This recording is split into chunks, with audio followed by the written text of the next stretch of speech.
Hello friends, welcome to my law update channel. मैं हूं आपका एडवोकेट संजय कुमार सिंह ठाकुर और यह है मेरा हिंदी लो अपडेट चैनल, भारतीय कानून हिंदी में और भारतीय इंडियन लॉ इन इंग्लिश। उसके लिए आपको मेरा इंग्लिश चैनल ज्वाइन करना पड़ेगा और ये हिंदी चैनल तो आप यहाँ पर हिंदी में आप जाने और जितने भी कंटेंट्स आ रहे हैं या आते हैं आप फ्री में यहाँ पर कानूनी जानकारी ले सकते हैं, चाहे वो इंडिया का किसी भी वर्ल्ड के अदर कंट्रियों के साथ है, फॉरेन के लॉज के साथ है, वर्ल्ड के लॉज के साथ है, आप यहाँ पर जानकारी ले सकते हैं कानून की फ्री में। और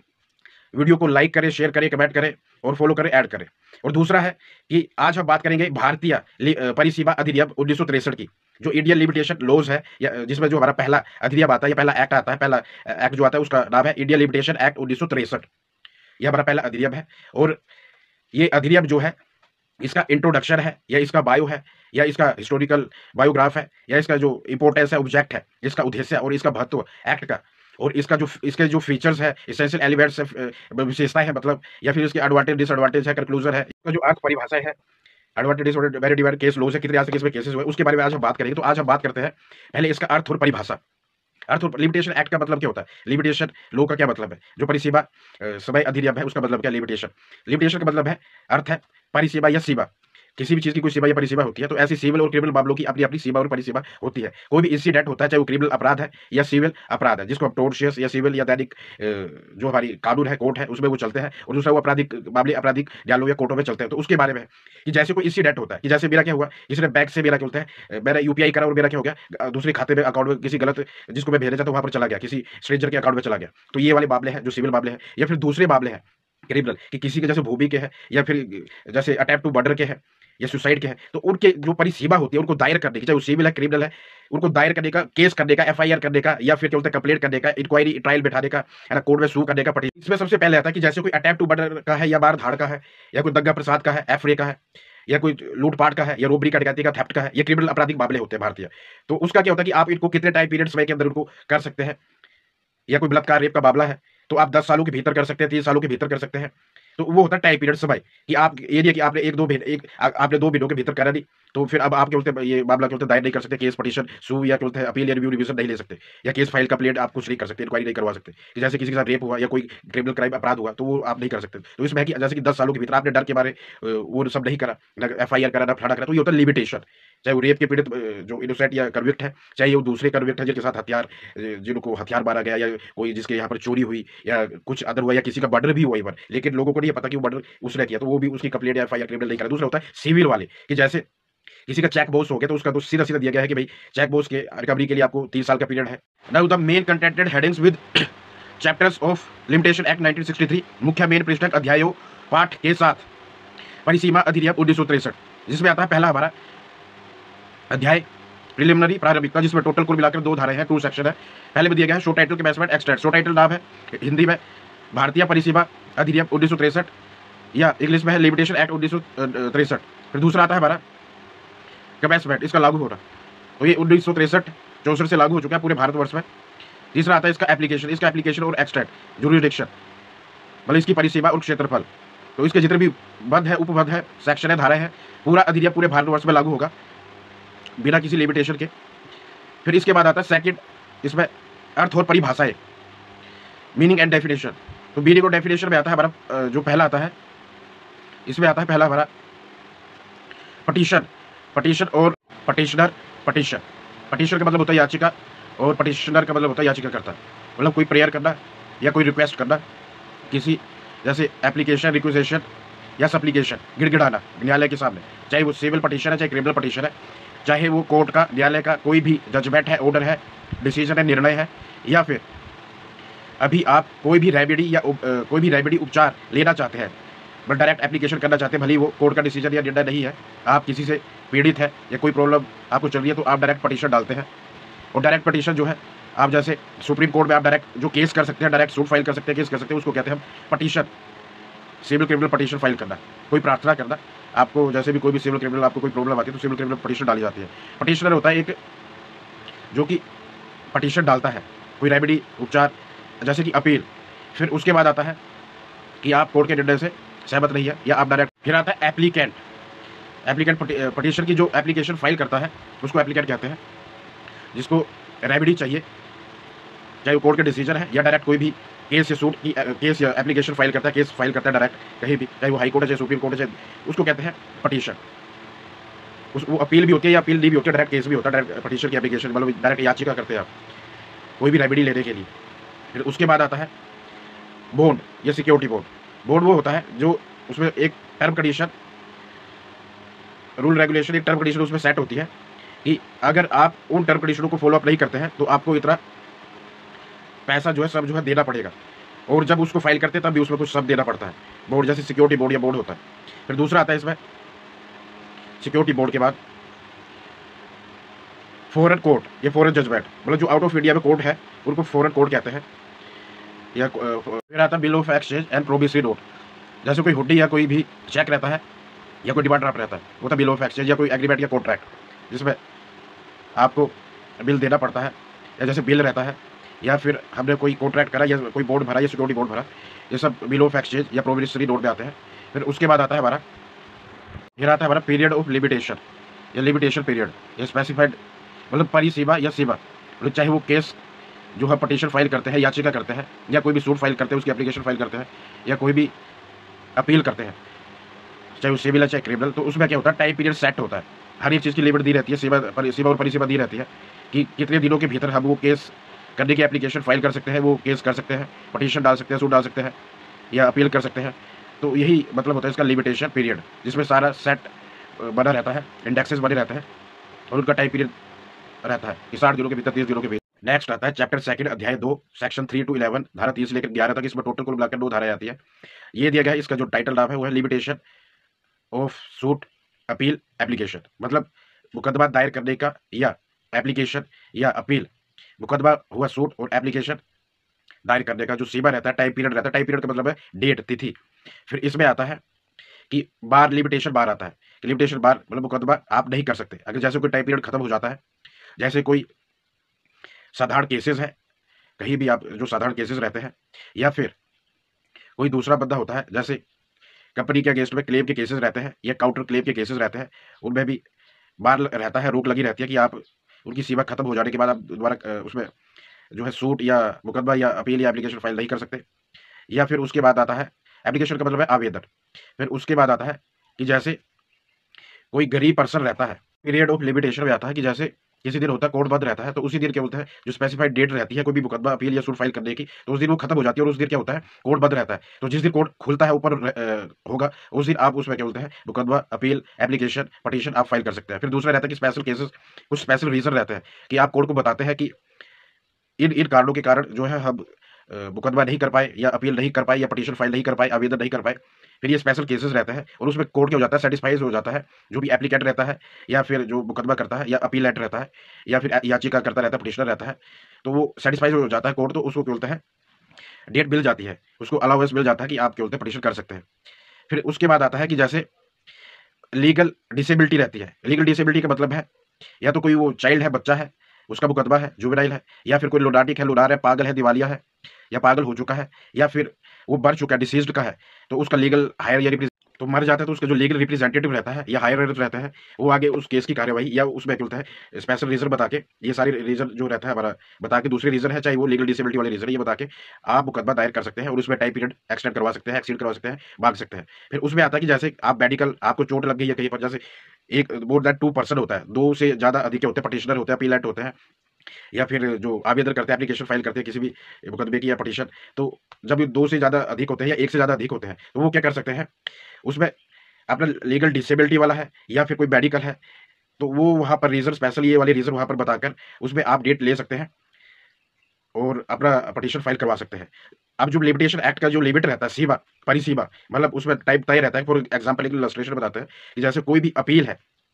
जैसे बारहादी की अपील है या बारहादी का जो केस रहता है या उसकी पटिशन डाला है, तो उसका पीरियड होता है 60 दिन, 2 महीनों के भीतर, और उसी दिन।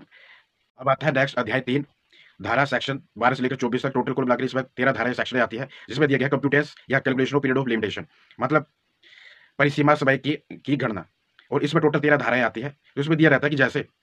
जो पहले इसमें आता है जो लिमिटेशन पीरियड है, मतलब परिसीमा समय की गणना। अब जैसे जो टोट या ब्रीच ऑफ कॉन्ट्रैक्ट या एग्रीमेंट के जो केसेस रहते हैं, उनकी सीमा कब स्टार्ट होती है,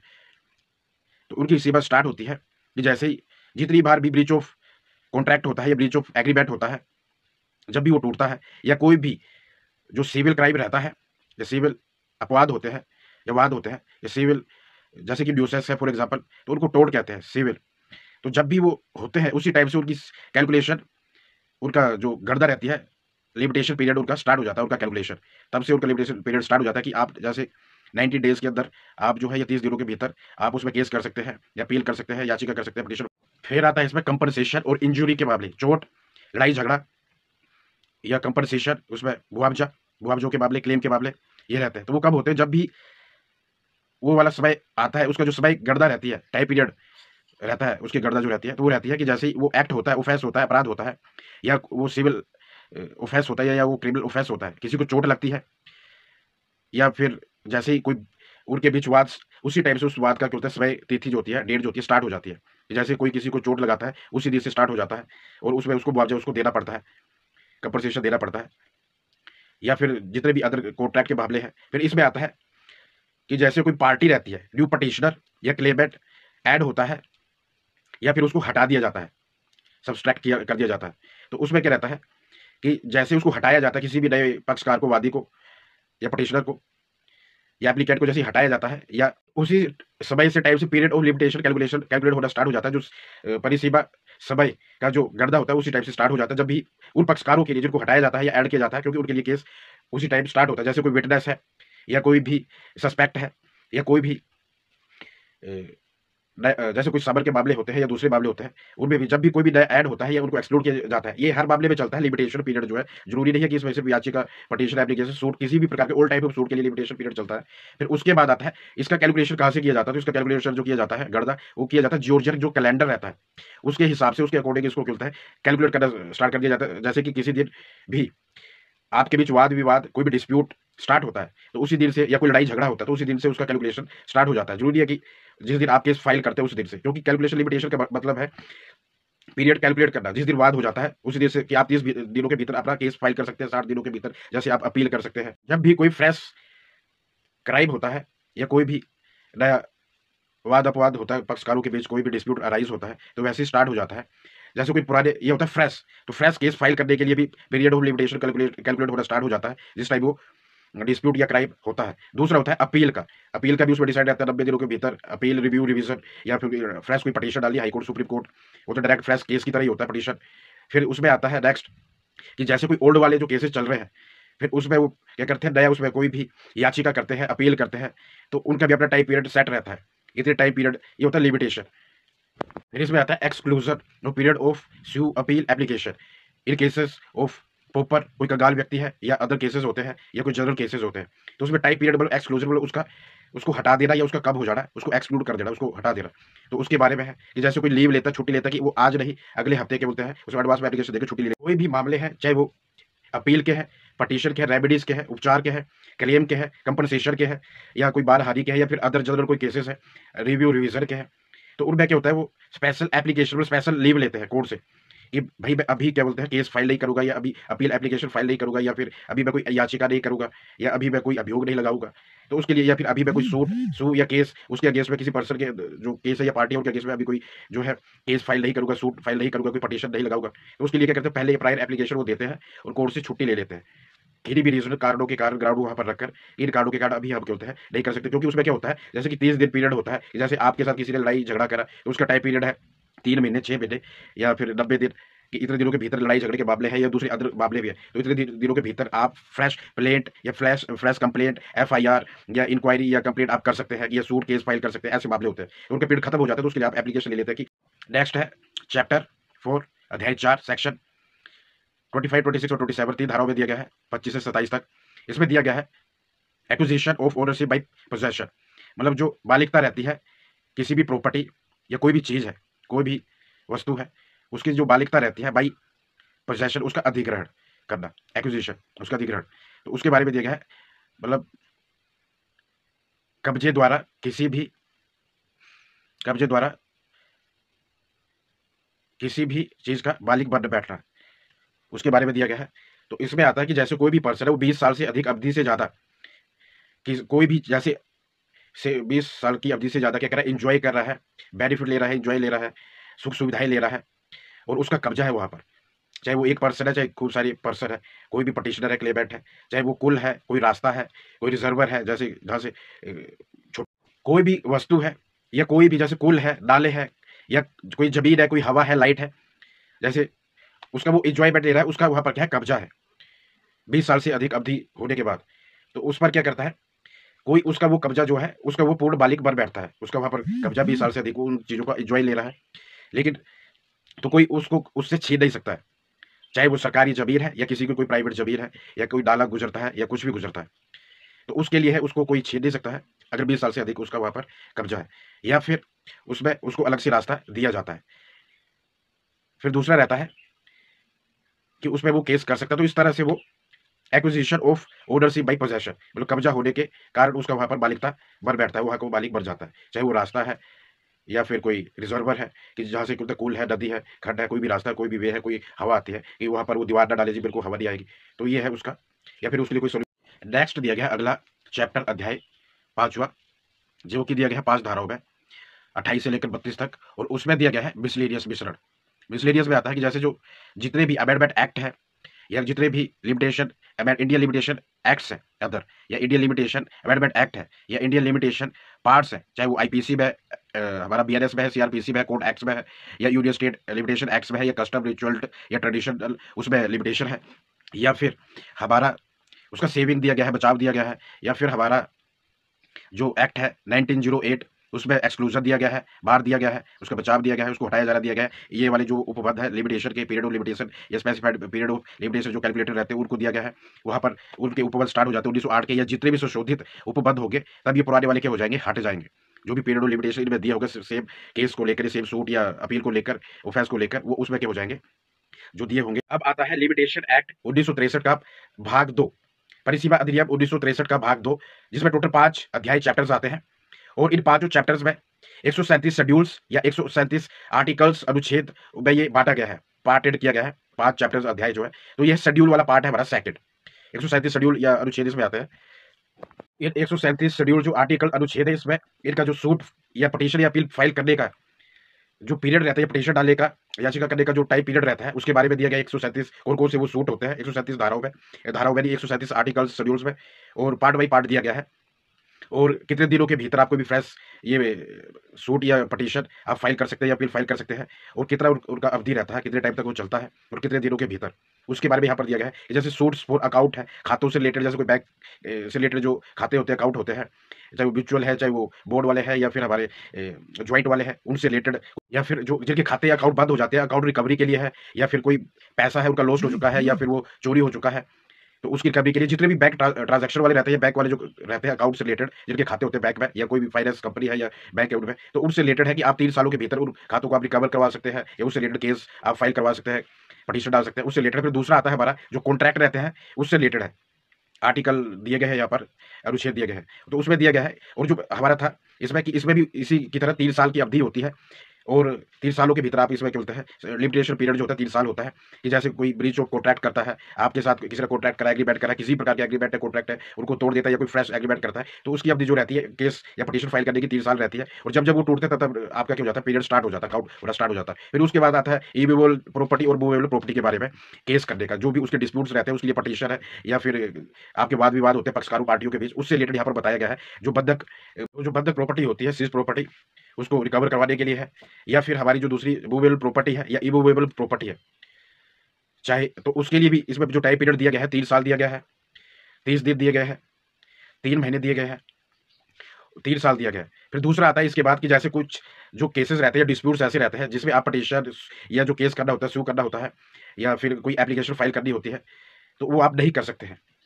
ऐसे उसका जो आप वो नहीं कर सकते, क्योंकि उसका जो टाइम पीरियड रहता है, लिमिटेशन पीरियड रहता है, वो दिया नहीं गया है। तो उसके लिए भी यहाँ पर दिया गया, जितने भी संशोधित है या फिर यहाँ पर भी है, तो यहाँ पर दिया गया जैसे 10 दिन दिया गया है, 30 दिन दिया गया है, 12 दिन दिया गया है, 3 महीने दिया गया है, उनके लिए जिसमें अगर स्पेसिफिकली टाइम पीरियड नहीं दिया गया है, सूट फाइल करने का जो भी ऑफेंस रहता है किसी भी अधिनियम में, किसी भी कानून में, वहाँ पर उसका टाइम पीरियड दिया रहता है कि इस न्यायालय में इतने अवधि के अंदर आप बोलते केस कर सकते हैं किसी भी मामले को लेकर। तो वो वाला वहाँ तो दिया, अगर वहाँ नहीं दिया गया उन अधिनियमों में, उन कानूनों में, तो वो आपको यहाँ पर उसके लिए दिया गया कि आप 12 दिन के भीतर, 30 दिन के भीतर, 15 दिन के भीतर, 3 महीने के भीतर, या फिर कोई भी क्रिमिनल या सिविल मामले हैं, रेमेडी के मामले हैं, कोई फ्रेश मामले हैं, अपील के मामले हैं, उसमें पटिशन फाइल करना है, आपको सूट फाइल करना है, रिव्यू रिवीजन अपील करना है, तो उसके लिए भी अवधि का दिया गया 3 साल है। 10 साल है, 12 साल है,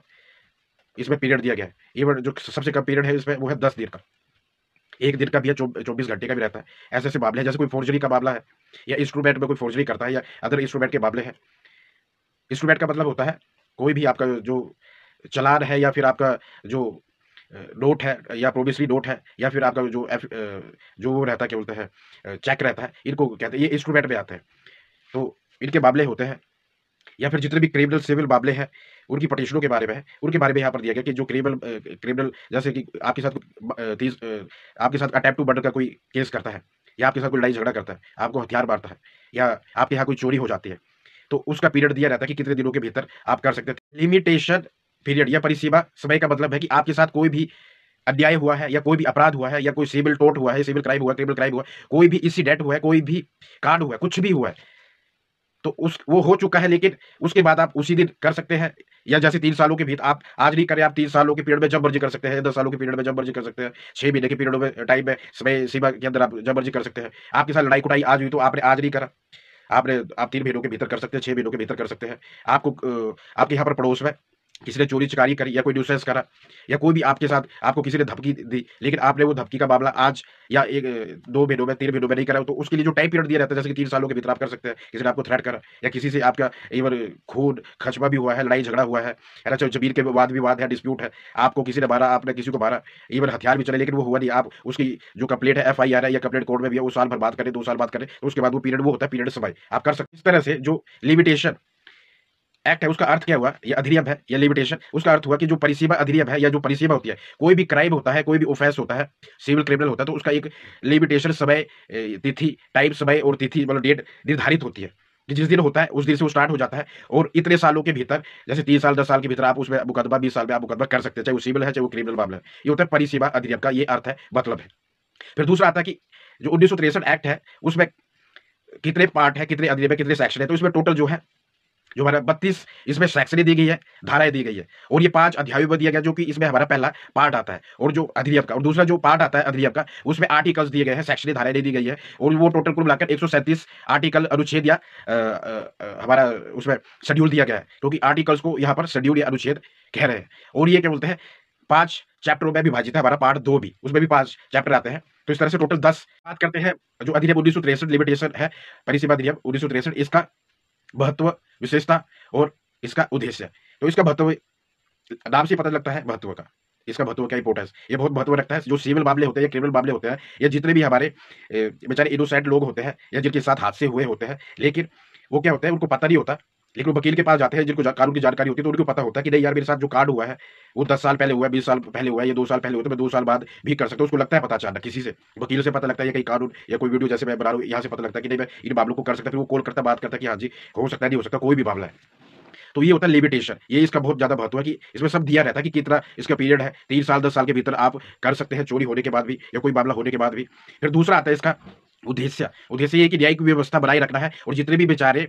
हमारे जो कन्विक्ट्स होते हैं या इनोसेंट्स होते हैं या फिर गलती से उनको बेचारों को एक्यूज्ड ऐसे प्रोड्यूस किया गया वो होते हैं या फिर अदर भी होते हैं, तो उनको क्या है न्याय व्यवस्था, इस अधिनियम में कह सकते हैं कि आप इसमें संशोधन भी कर सकते हैं और टाइम टू टाइम संशोधन होते जा रहे हैं, अमेंडमेंट कर सकते हैं, कोडिफाइड है, आर्टिकल वाइज्ड है ना, और ये सेक्शन वाइज्ड है, चैप्टर में दिया गया, हर एक चीज़ समझाई गई है। फिर इसमें इसका उद्देश्य और फीचर या विशेषता ये भी है या इसका इंपॉर्टेंस या ऑब्जेक्ट कि जो जैसे कि इसमें दिया रहता है कि जैसे कोई भी पर्सन है वो लीव एप्लीकेशन देकर अपना मामला बाद में भी, या चाहे वो अपील है या पटिशन,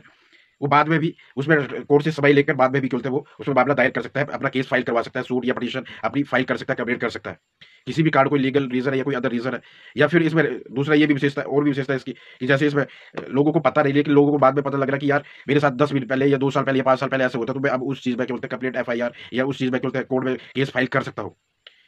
तो ये सारी चीज़ें, हालांकि उसमें एफआईआर तो नहीं कर सकते, लेकिन आप कोर्ट में डायरेक्ट बोलते हैं केस फाइल करवा सकते हैं। 5 साल पहले 10 साल पहले आपके साथ कुछ भी कार्ड होता है। फिर दूसरा इसमें आता है जो हमारा लिमिटेशन एक्ट 1963 है, इसका जो इसकी जो एडवांटेज या डिसएडवांटेज है, इसकी जो मेरिट्स है। दूसरा इसमें आता है कि ये अधिनियम 1963 लिमिटेशन परिसीमा अधिनियम क्या करता है, लोगों को बचाव देता है, सेविंग देता है, चाहे वो कस्टमरी लॉ है, लोकल लॉज है या फिर अदर लॉज है। जैसे अगर इसमें या कोर्ट लिमिटेशन एक्ट है या अदर लिमिटेशन एक्ट है या अदर जो अधिनियम है जिसमें लिमिटेशन एक्ट या लिमिटेशन लॉ के बारे में दिया गया है कि जैसे इसमें अगर 3 साल है उसमें हो सकता है 5 साल हो, या फिर हो सकता है उसमें दिया गया नहीं है लिमिटेशन पीरियड उस ऑफेंस के बारे में, या उस सिविल जो ऑफेंस रहता है या क्रिमिनल ऑफेंस रहता है उसके बारे में, या कोई भी टर्म कंडीशन रहती है उसमें ऊपरी सीमा उसकी दी गई है, तो वो आपको यहाँ पर दी गई रहती है, चाहे वो ये वाला अधिनियम है चाहे संशोधित अधिनियम है, उनमें टाइम पीरियड दिया रहता है। फिर यही इसमें वाद विवाद का रहता है कि उसमें 2 साल, इसमें 3 साल, इसमें 10 साल, इसमें 5 साल है, या फिर केस लॉज़ आते हैं। तो ये है इसका कि इसमें ये वाद विवाद चला रहता है। भले इसमें डिमेरिट्स है या फिर इसके क्या बोलते हैं डिसएडवांटेजेस है, चाहे इसको आप ऐसे लो। फिर दूसरा इसमें आता है कि एक छोटा-सा अधिनियम है, 32 इसमें धाराएँ दी गई है, 137 इसमें शेड्यूल आर्टिकल दिए गए हैं, 10 चैप्टर्स हैं, और नए-नए जो अधिनियम है, चाहे कोर्ट, जो सुप्रीम कोर्ट लिमिटेशन एक्ट है या हाई कोर्ट लिमिटेशन एक्ट है, या किसी स्टेट का अपना लिमिटेशन एक्ट है, तो